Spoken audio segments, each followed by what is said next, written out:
চেয়ারে বসে আছেন আর এত দর্শক আপনার সামনে দাঁড়া আছে আর আপনি চেয়ারে বসে আছেন, আপনার লজ্জা পাদ্দা বলে কোনো জিনিস নাই?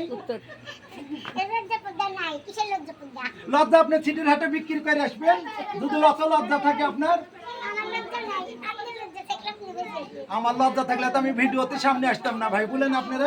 এটা আমার মা বোনেরা অনেকজন দাঁড়িয়ে আছে, এদের উদ্দেশ্যে আপনি কিছু বলেন। আসসালামু আলাইকুম।